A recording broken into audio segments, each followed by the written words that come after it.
So my name is Amy Long and I'm the Trust's Workforce Inclusion and Belonging Consultant. I am blind, I have rheumatoid arthritis, both of which are caused by an autoimmune inflammatory condition called Blau syndrome. So for me it was really difficult declaring or sharing my lived experience of disability or my condition, because for myself, and I can only assume for many others, it's such a difficult time, not just at work, but in your personal life. You're having to come to terms with potentially this new person that you are or you're going to become. And for me, losing my sight definitely was like losing a part of me. You grow up imagining like all these things you're going to be, and I'm going to be this. And for me, from the age of 4, it was, I'm going to be a nurse. That's just always what I was going to be. So when I lost my sight, and although it was very progressive, actually having my son shook my body basically, and that was it basically, my eyesight went. It felt like I was almost losing so much of my identity, who I was or who I thought I was going to be. I was just trying to literally hold on to any part of my identity that I had. And it was actually a really scary time for me, thinking that, you know, the career that I'd worked so hard for and I was so passionate about, that's why I was so reluctant to declaring and having those conversations and seeking the support I needed. It wasn't a case of I needed it at that point to be able to still be who I am.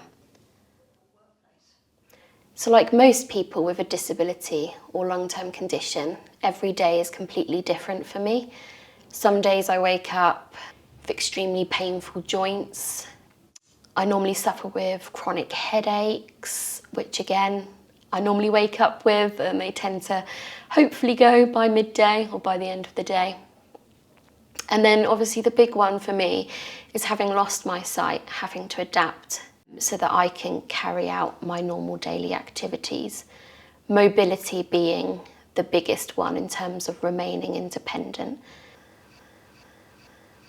I started off in the Trust as a registered adult nurse, working clinical shifts, and this was at a point where I had sight, and due to the nature of my condition being progressive, my sight deteriorated over years.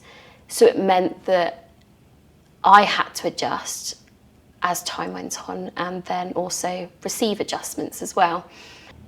Through access to work and support within the Trust, such as HR, employee relations, occupational health, and our accessibility officer, and having supportive conversations with my manager and all of those people involved, it now has meant that I have reasonable adjustments in terms of assistive technology on my computer, so I can use a computer like anybody else.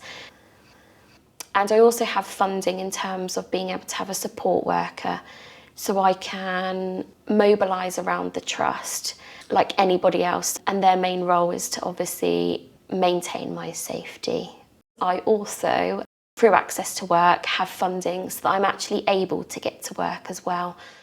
I live in Gosport, which is quite far from Southampton, and using public transport to get into work just wouldn't be a possibility for me. So I have full funding in terms of being able to get taxis in and back home. Having had my condition opened up a completely other world for me and sparked my passion for inclusion work, really. So whilst working in nursing, did everything I can to train and got involved with our long-term illness and disability network and became co-chair of that, and just was really trying to push inclusion within the Trust. And then that's how I eventually was in a position that I could apply for the job that I do now. I feel it's really important because I've been through that struggle of, okay, what's going to happen to me if I tell them about my disability or my condition? Does that mean that I'm not going to have a job anymore, or things are going to be made difficult for me, or I'm not going to get the same opportunities as others. And actually, I understand why people feel or think that way, but we have so much support here at UHS in terms of being able to access support from so many people, whether that's HR, employee relations, occupational health, or our accessibility officer.